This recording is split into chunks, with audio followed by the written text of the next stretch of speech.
help me if I'm wrong. What? Sometimes people ask me about the Kenyan school system, and as Kenya was for many years under British rulety, Yeah. it has the British school system, which is 4-8-4.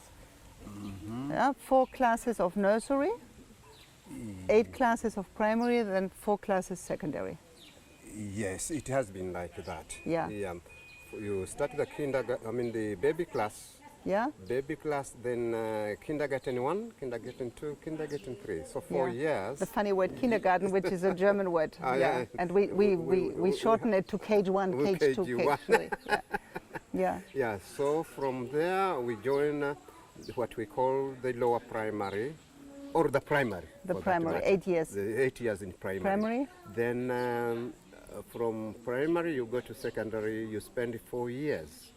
From secondary you go to university for 4 years again. Yeah. So this is... Sometimes people ask me, kindergarten, nursery, why is it necessary to get the children there? Isn't it for free or voluntarily? Because in my country, nursery, kindergarten is voluntarily, on voluntarily base. And then I have to explain them, no, the children here have to join KG1, KG2, KG3 to learn English, to learn the figures or the alphabet, to learn the social living, the social community, to sit, to wash their hands and all these things. So it is not voluntarily. And the biggest challenge for many parents is that the nursery is never for free. You always have to pay for it. Primary is officially for free. For free. You have to pay some, you know. Just a few coins, you know. You see what we are doing? Yeah, you see what we are doing? It's a kind of, okay. Yeah. You pay the teachers to teach you, to be honest, or to test you at the end, do your exams. And the challenge is the nursery, and the challenge is the secondary. And of course the school uniforms and all these things. You have to buy books and pencils and many things. Many families are not even they cannot even buy school uniforms because they are so poor, no shoes, no uniforms, nothing. Nothing at all. Yeah, and then the children were sent home. And when you do not have the money to do the exam, if you do not pay the teacher for this exam, he says, okay, then no exam. No exam. Then you were sent home with nothing. Because it has to be bought. The examination has to be bought. Yeah. So this is a challenge. And it is very important for the child to start school as early as at the age of 2.5, going to a baby class. Yeah. This is where he or she will learn so many things, you know, manners, how to, you know, to keep the homes clean, how to wash dishes, very many things will be taught, you know. And we can see the difference. Those children we picked in the age of 3 or 4, they are more socialized, and for them it is normal to do some things. For the elder, it's teaching. It comes, you know, naturally, you know, because they grow up with that. Yeah. You know? The last thing, perhaps, what people always ask me is, how do you choose your children? How do we choose them? you know, when you choose them, it is different, like me. So, during the last year, mostly I choose them. When we do our family visits, you remember, then over there is a child, you know, and I look at the child and I think this child has wonderful bright eyes. This child is not obeying, and I am always very, very much in love with children who do not obey. So I say to you, you remember when we go through the family, I say, Richard, this child over there. And you knew already that this means I want this child in my school. Then you came and say, okay, where is the mother? Then the neighbors go getting the mother. Then you make this interview with the mother, all the neighbors around.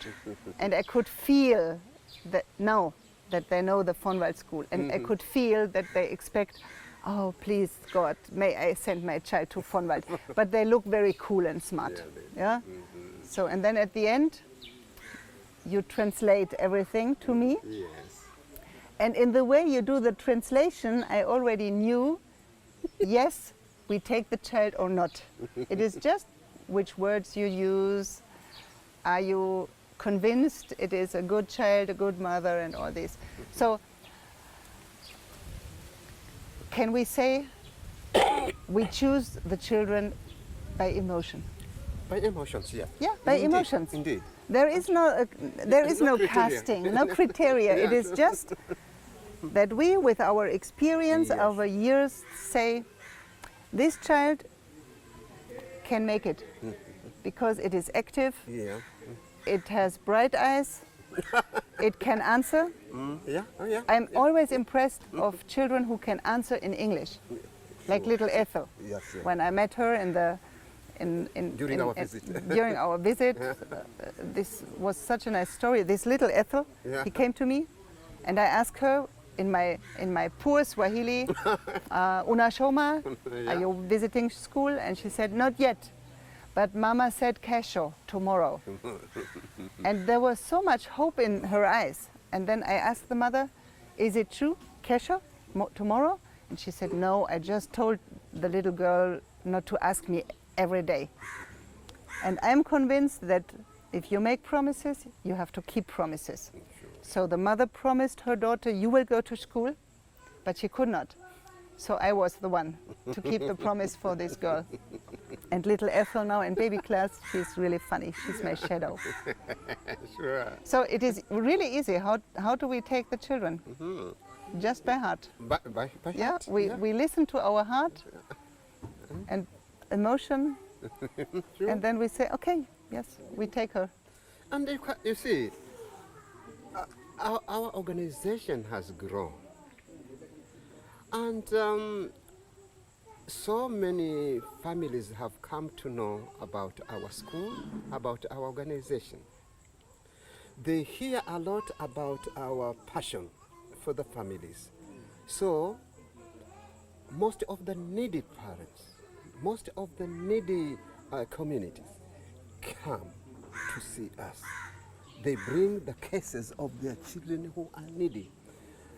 Then we have actually to visit the families to really vet, to see how they live and how they manage their lives. So from there, we come and sit and say, oh, we discuss. We have seen this kind of a family. How do we go about it? Then we get the history cases, we write the history cases down, and then we consider, okay, I think this one should also be helped. So Then- what you describe now is the correct way of my stuff. Exactly. What I described before is what I'm doing. You see, Indeed. I say, I want this child because this is so cute. I want it in my school and she's bright and she looks smart. Sure. You do the correct way. Yes. Getting the history, visiting the family, and then decide.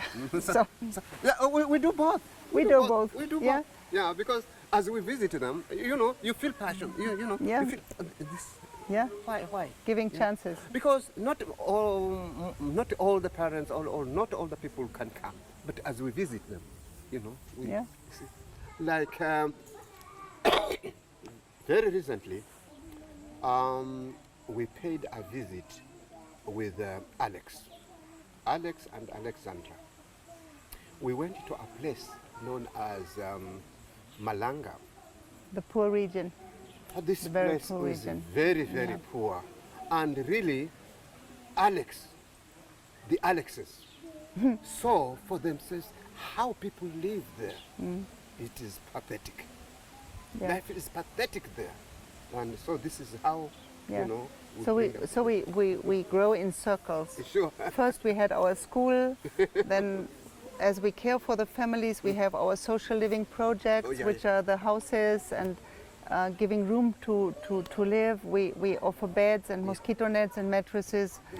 Sometimes we bring water to the families, or we buy goats or hens or something. Oh, we do, yeah. And now, the next step now is not only concentrating on the area around the school, but going to areas and regions outside which are really, really poor. We cannot find sponsors for all these children, and we cannot care for them as we care for the children we have in school. No. But we can bring food, we can pay school fees, we can buy perhaps the one or another school uniform. And this is why I say that the project is growing, even when the school is not growing anymore. But the project is growing, going outside, helping in other regions. Sure. Yeah. But I had to promise my husband that I will not build a second school. So this is the only promise I gave him. But I can help in other regions, huh, you see? But no new school. Starting a school is really Yeah. a challenge. It's okay. This is good.